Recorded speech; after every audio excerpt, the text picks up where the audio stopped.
Hello，大家，你们最近怎么样？有没有认真学习中文？欢迎来到新的一期 Spicy Mandarin Talks。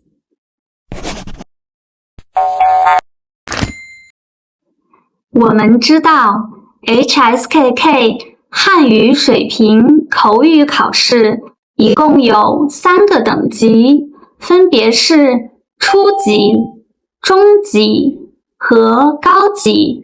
那在每一个考试中有不同的部分，比如听后重复、看图说话和回答问题。我之后会把每一个部分做成单独的视频，可以让学习中文的人做日常的练习，这样就可以帮助我们更容易的通过考试。在之前的视频中已经有了 HSKK 中级考试的详细说明和模拟考试，还没有看过的同学可以去看上面2个视频。在今天的视频中，我们要练习的是听后重复。听后重复这个阶段一共有10道题，在录音中我们会听见一句话，在听到之后需要重复出听到的内容，这样一共完成10道题。那我们现在就来看看如何准备和作答。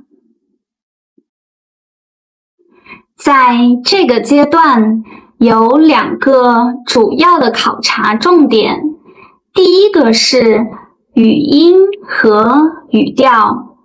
我们知道在中文的学习中，不同的语音和语调表达的内容往往有非常大的差别，如果发音不正确，就会造成误解，出现理解错误的情况，所以在考试中发音清楚并且正确是非常重要的。第2个重点是句子的流利程度，也就是说，在考试中，除了考察我们是否能够准确、清晰地说出中文，同时也在考察我们在听到句子重复的时候，是否可以将句子连贯、流利地表达出来。那为了完成这2个考试的重点目标，我们应该怎么做呢？首先，在听到一句话的时候，我们需要关注到录音中的语音、语调以及停顿的情况，这样我们可以根据停顿以词组的形式去记忆，这样也就更容易重复出完整的句子。现在我们一起来看一个例子。这句话如何划分停顿呢？春节是中国最重要的节日，在听后重复有一些常见的错误，比如一个字一个字的去记忆，那么就会变成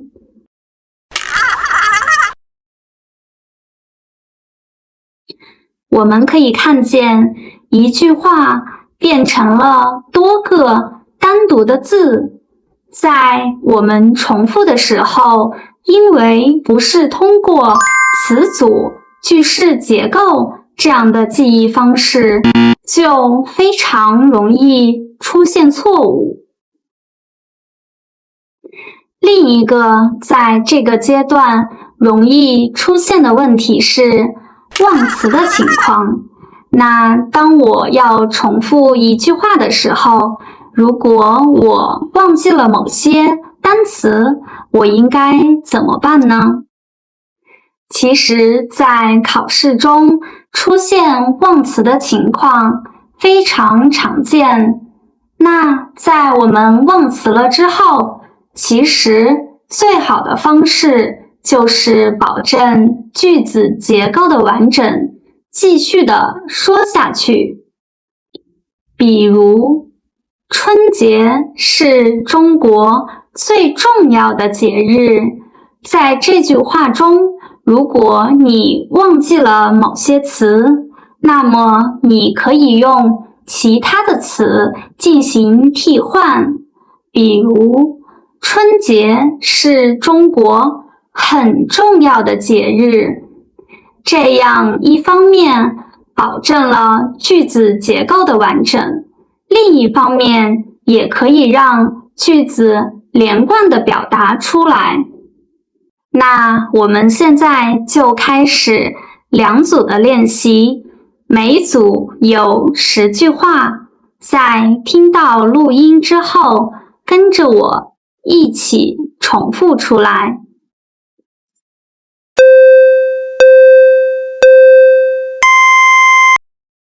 现在开始第1到10题，每题你会听到一个句子，请在低声后重复这个句子。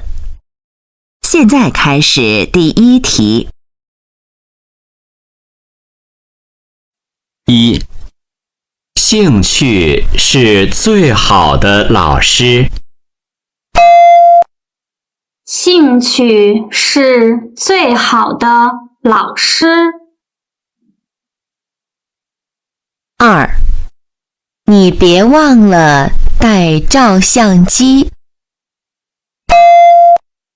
你别忘了带照相机。3. 桌子上放着一本书。桌子上放着一本书。4. 这个问题必须马上解决。这个问题必须马上解决。5. 一年有春、夏、秋、冬4个季节。一年有春、夏、秋、冬4个季节。6. 我们对你很有信心。我们对你很有信心。7. 这张卡的密码是你的生日。这张卡的密码是你的生日。8. 小李的男朋友特别幽默。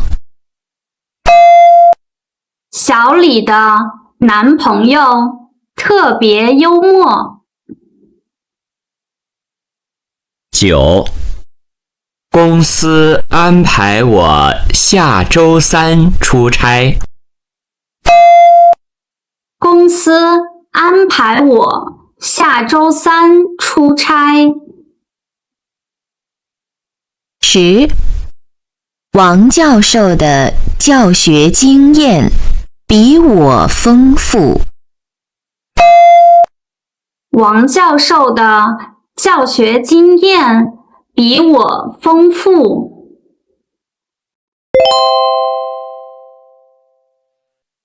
1. 上周5的会议我参加了。上周5的会议我参加了。2. 他们学校有300年的历史。他们学校有300年的历史。3. 春节是中国最重要的节日。春节是中国最重要的节日。4. 你女儿越来越漂亮了。你女儿越来越漂亮了。5. 她对附近的环境很满意。她对附近的环境很满意。6. 我收到您的电子邮件了。我收到您的电子邮件了。7. 我相信你这次一定会成功。我相信你这次一定会成功。8. 昨天晚上的演出非常精彩。昨天晚上的演出非常精彩。9. 这个办法值得试一试。这个办法值得试一试。10. 我们的生活每天都在发生变化。我们的生活每天都在发生变化。这就是今天的2组跟练，你们觉得怎么样？在划分了句子的停顿之后，是不是会更容易的去表达完整的句子？听后重复，在考试中出现的句子都是日常生活中常见的句子，那我们在日常的学习中就可以进行短句的跟读练习，同时在表达中文的时候进行词组的划分，这样可以帮助我们以词组的形式去记忆，更好地说出完整的一句话。我相信经过一段时间的练习，你的中文就会有很大的进步。好啦，那今天的视频内容就到这里。如果你喜欢我的视频，可以点赞、评论并转发给你的朋友。那我们就下次再见。